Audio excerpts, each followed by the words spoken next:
Seja bem-vinda, seja bem-vindo. Você está no nosso canal do YouTube, O Filho de Deus. Eu sou Márcio Cândido, escritor, autor do livro O Filho de Deus, Fazei tudo o que ele vos disser.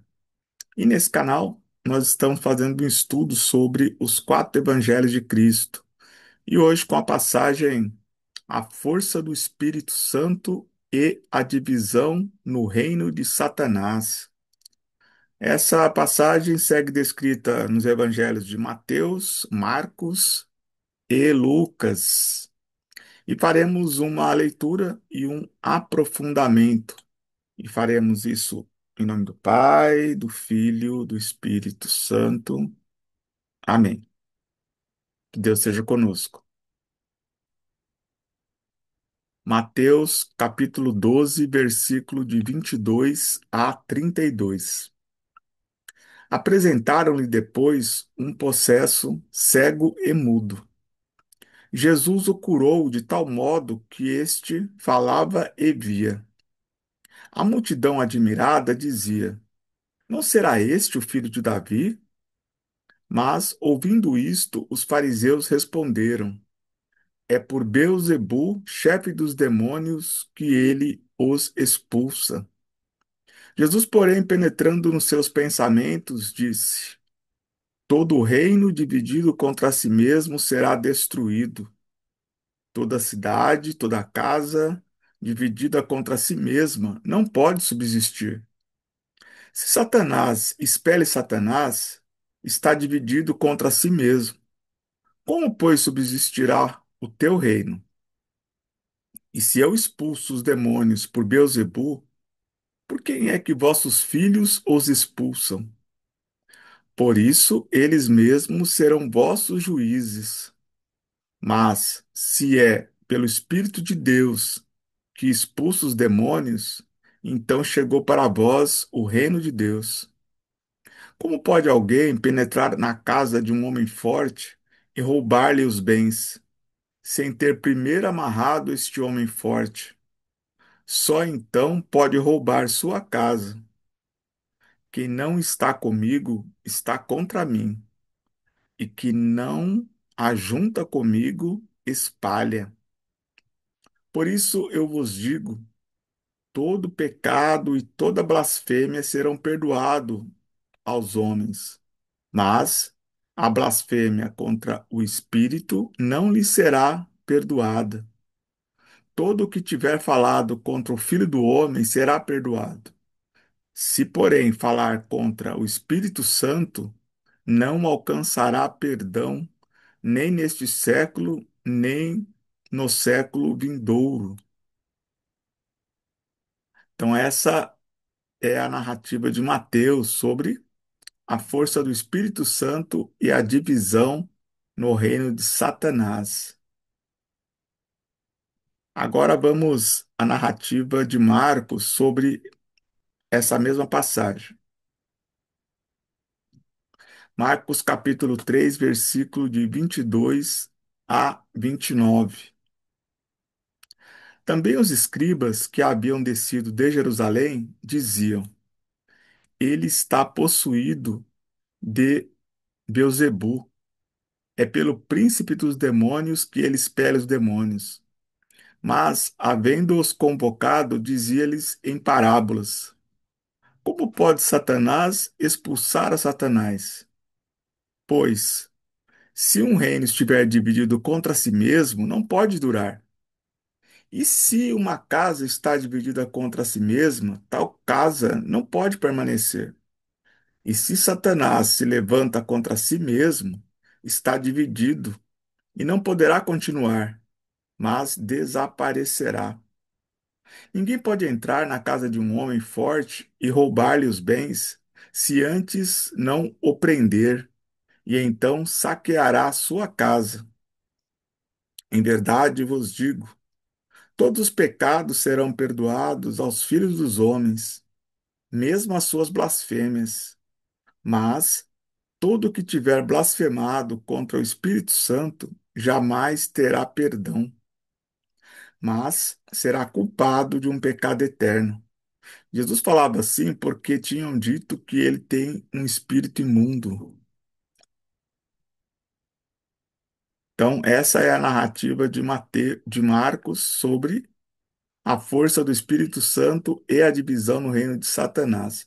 Agora vamos ao Evangelho de Lucas. Temos duas passagens de Lucas sobre essa passagem.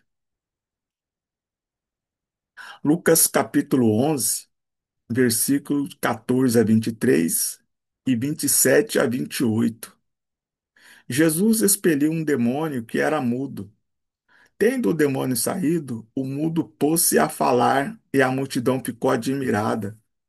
Mas alguns deles disseram: Ele expele os demônios por Beelzebu, príncipe dos demônios. E para pô-lo à prova, outros lhe pediam um sinal do céu. Penetrando nos seus pensamentos, disse-lhes Jesus: Todo o reino dividido contra si mesmo será destruído, e seus edifícios cairão uns sobre os outros. Se, pois, Satanás está dividido contra si mesmo, como subsistirá o teu reino? Pois dizeis que expulso os demônios por Beelzebu. Ora, se é por Beelzebu que expulsa os demônios, por quem os expulsam vossos filhos? Por isso, eles mesmos serão os vossos juízes. Mas, se expulsa os demônios pelo dedo de Deus, certamente é chegado a vós o reino de Deus. Quando um homem forte guarda armado a sua casa, então estão em segurança os bens que possui. Mas, se sobrevier outro mais forte do que ele e o vencer, este lhe tirará todas as armas em que confiava e repartirá os seus despojos. Quem não está comigo está contra mim. Quem não recolhe comigo espalha. Enquanto ele assim falava, uma mulher levantou a voz no meio do povo e lhe disse: Bem-aventurado o ventre que te trouxe e os peitos que te amamentaram. Mas Jesus replicou: Antes, bem-aventurados aqueles que ouvem a palavra de Deus e a observam. E depois tem mais uma narrativa curta aqui de Lucas. Lucas capítulo 12, versículo 10. Todo aquele que tiver falado contra o Filho do Homem obterá perdão, mas aquele que tiver blasfemado contra o Espírito Santo não alcançará perdão. Bem, então, essas são as narrativas de Lucas sobre a passagem A força do Espírito Santo e a divisão no reino de Satanás. Bem, agora vamos fazer um aprofundamento, né, uma reflexão sobre a mensagem desses evangelhos para a nossa vida. Mas antes quero te pedir, se você ainda não está inscrito no nosso canal, se inscreva para não perder nenhuma de nossas atualizações. Deixe aqui o seu comentário sobre qual a sua opinião sobre essa passagem. Compartilhe aqui mais para que mais um irmão ou irmã também possa fazer parte deste estudo. E também deixe aqui sua curtida, que é muito importante para fortalecer o engajamento do nosso canal. Amém? Bem, vamos aqui às análises. Existe um alinhamento, né, entre as narrativas de Mateus, Marcos e Lucas, né? Existem aqui poucos acréscimos, né? De modo geral, as três narrativas, elas são fiéis, assim, aos seus conteúdos, né? Vou apontar algumas questões aqui que eu acho importante no, de modo geral, né? Aqui existe um debate, né? Primeiro, existe um sinal, né? Jesus, ele expulsa um possesso cego e mudo. E a partir desse sinal, né, dessa expulsão do demônio, começa um debate dos fariseus com Jesus. E esse debate, ele nasce de vamos supor assim, uma defesa dos fariseus. Por que defesa? Porque depois que Jesus expulsa o demônio, as pessoas começam a indagar sobre se Jesus não seria o filho de Davi, né? Filho de Davi era uma forma como eles interpretavam a vinda do Messias, né? Porque os profetas falaram que ele viria da descendência da casa de Davi. Então, quando a multidão se admirou, né, daquele sinal, ela fala: será que não é ele? Né? E os fariseus, incrédulos, eles já reagem no radicalismo. Ou seja, Jesus só consegue expulsar o demônio porque ele tem parte com o demônio. De modo geral, eles queriam dar essa explicação, como se Jesus estivesse enganando as pessoas. Ou seja, o próprio demônio usando ali é, de sinais, de prodígios para enganar a multidão. E aí Jesus, ele chama a uma reflexão com base na lógica, né? Quando ele fala que Satanás disputa Satanás, ele está se dividindo entre si mesmo. Qual é a vantagem, qual é a inteligência de Satanás se ele age contra si mesmo? Se ele age contra si mesmo, ele vai se autodestruir, né? Então Jesus, com muita sabedoria e pedagogia, porque Jesus ele foi pedagógico aqui. Ele não entrou na briga, no enfrentamento.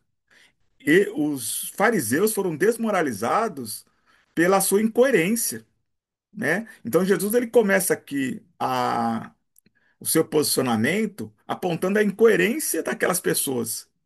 Como assim Satanás vai expulsar Satanás?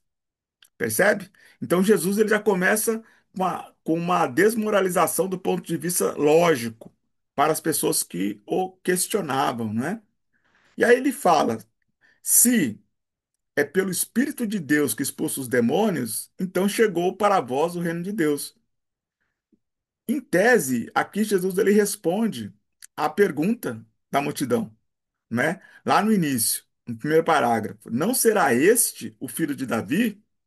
Quando Jesus fala se é pelo Espírito de Deus que ele expulsa os demônios, então chegou o reino de Deus. Se chegou o reino de Deus, sim, Jesus é o Messias esperado. E aí ele vai colocar aqui de uma forma bastante enigmática, e aí eu levei muito tempo para conseguir entender, muitas leituras para entender um pouco o que Jesus quis dizer aqui, quando ele fala é, como alguém pode penetrar na casa de um homem forte e roubar os bens sem ter primeiro amarrado este homem forte para depois poder roubar a sua casa. É, análise que a gente pode fazer aqui, que o nosso corpo, ele é uma morada, né? Tanto é que nós somos o templo de Deus. Deus reside nesse corpo nosso. Por isso que quando a gente afeta o próprio corpo, nós estamos atacando o próprio Deus, porque nós somos o templo de Deus, ainda que errados sejamos, né? Então, a casa que Jesus coloca aqui é o nosso corpo. E quem é o homem forte? Quando o demônio ele se aposta do nosso corpo com a força, para você tirá-lo, você tem que ter uma força maior do que a dele, né? Então Jesus ele amarra, ou seja, ele aniquila Satanás, né? Então Satanás está dentro daquele corpo, Jesus ele amarra, ele aniquila Satanás e o tira daquele corpo, né? E aí o roubar é no bom sentido, né? É resgatar aquela pessoa para Deus, né? Então ele arranca dali o ladrão verdadeiro, que é Satanás, para poder devolver aquela casa para como templo de Deus, né? E ele fala: quem não está comigo está contra. Ou seja, não há uma maneira de chegar até Deus se não for através de Jesus. Então, aqui ele está dizendo que não tem meio termo. Ou você está a favor ou você está contra. Não é possível você estar em cima do muro, né? Na linguagem mais popular. Então, ou você é contra ou é a favor de Cristo. E aqui, quando Jesus vai falar de blasfêmia, que a blasfêmia contra o Espírito Santo não será perdoada, essa palavra ela também é dirigida principalmente diretamente aos fariseus. Quando eles falam que Jesus expulsa Satanás por Satanás, eles estão é, anulando a força do Espírito Santo. Porque Jesus ele expulsa Satanás pela ação do Espírito Santo. O Espírito Santo age para que Satanás seja arrancado daquela pessoa, não é? Espiritualmente. Então, se eles atribuem a Satanás, eles estão pecando, estão blasfemando contra o Espírito Santo, que é quem promove a ação, entende? Então, aqui, essa palavra está sendo dirigida aos fariseus e para nós, de modo que a gente creia, né? E Jesus ele afirma aqui, e ele vai dizer várias vezes, que o pecado contra o Espírito Santo não será perdoado. É um pecado de morte, né? Todo aquele que blasfema contra o Espírito Santo. Bem, a narrativa de Marcos, ela segue o mesmo princípio, né? Que aos escribas, né? Na narrativa de Marcos, ele fala os fariseus, né? E aqui, de Marcos não, de Mateus, né? E aqui em Marcos ele fala dos escribas, mas eles estavam ali, não é a mesma coisa, tá, gente? Mas eles estavam ali próximos, né? E aí Jesus faz a mesma indagação aqui, né? Satanás expulsar Satanás, né? Então ele mantém aqui a narrativa do homem forte também, que ele vai dizer nas três narrativas dos evangelistas, e também ele encerra aqui do perdão dos pecados, né? Que aquele que pecar contra o Espírito Santo não será perdoado. Então aqui a narrativa de Marcos está alinhada, né, com a narrativa de Mateus, né? Mateus insere aqui alguns elementos, mas de modo geral segue a mesma narrativa, né? E Lucas também mantém essa questão, né? Jesus ter expelido o demônio que era mudo. E aqui Lucas, ele explica um pouco melhor nessa questão, né? Porque aí o demônio sai e o mudo fala, né? E ele era mudo, né? E aí ele começa a falar. Mas aqui, olha só, é uma diferença sutil, né? Lucas fala que é um demônio mudo. Aqui em Mateus era cego e mudo. E em Marcos, ele simplesmente coloca que era um, um demônio, né? Uma possessão demoníaca, sem esses detalhes, né? Então veja que tem essa diferença sutil nas narrativas aqui. Então, em Mateus, a narrativa é de que era um possesso cego e mudo. Marcos, ele fala de um possuído, não especifica, ok? Está aqui aberto para nós, ele não especifica. E Lucas, ele fala que ele era só mudo e que logo após ele começa a falar. Amém? E aí Jesus ele segue a mesma narrativa, né, na questão da divisão do reino de Satanás, depois da afirmativa, né, dos religiosos ali que ele expulsa por Beelzebul, né? E aí toda a explicação, a questão do homem forte também, está aqui presente no Evangelho de Lucas. Lucas ele faz uma adição aqui no final, né, de uma mulher que aparece ali, faz uma intervenção surpresa ali, né? Enaltecendo Jesus, né? Ou seja, que os pais estariam orgulhosos dele, né? Bem-aventurado o ventre que te trouxe e os peitos que te amamentaram.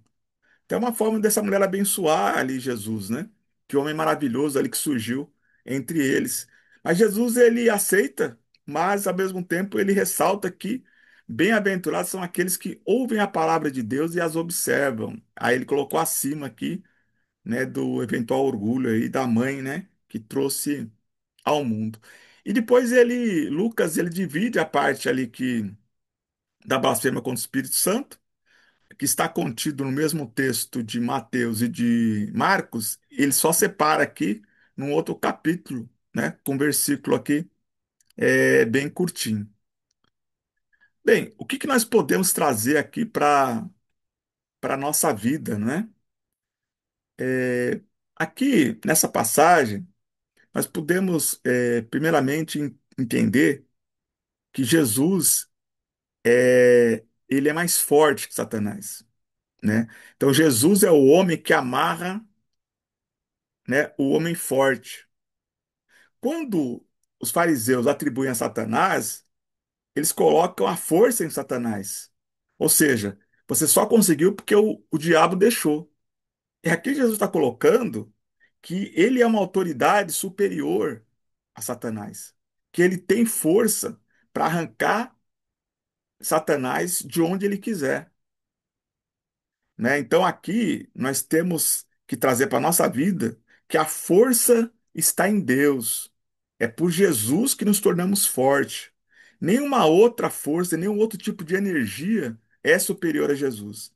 Se a gente está ao lado de Jesus, nada pode nos abater, porque Ele é a maior força, não as forças inferiores, as forças do mal, né? Então aqui Jesus está dizendo que é nele que reside a força e que a gente nunca tem essa contradição, né? O demônio nunca vai enfraquecer a si mesmo, muito pelo contrário, ele vai buscar força para nos dominar.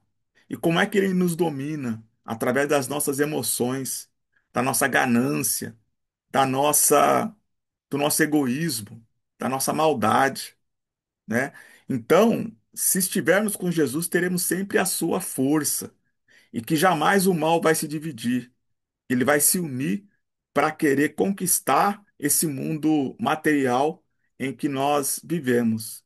Então, toda nossa confiança precisa residir no nosso Senhor. E muito cuidado com. Olha, preste bem atenção no que Jesus fala aqui. O pecado, a blasfêmia contra o Espírito Santo não alcançará perdão. Então não adianta você blasfemar contra o Espírito Santo e pedir perdão a Deus. Ele não vai perdoar. Que energia é essa que é o Espírito Santo, né? Jesus fala: olha, contra mim, contra o Pai, a gente pode até perdoar, mas se for contra o Espírito Santo, não tem perdão. Gente, o que que é isso? Jesus até fala que por ele e o Pai tudo bem, mas contra o Espírito Santo não haverá perdão. Então é preciso tomar muito cuidado quando a gente fala daquilo que não entende, porque muitas vezes a gente fala bobagem demais, sem entender o significado das coisas. Então aqui Jesus ele está nos avisando sobre isso, muita atenção, né, para a gente não brincar, não fazer juízo de coisas santas, né? Até preciso ter muita atenção aqui. Então é isso, né? Muita fé na caminhada, confiança em Jesus. É a Ele que nós devemos reverenciar e buscar a nossa força e sermos testemunhas do projeto de Cristo em nosso meio. Amém? Muita luz, muita paz, muitas conquistas na sua vida. Que Deus te abençoe, nos abençoe sempre. Amém? Forte abraço.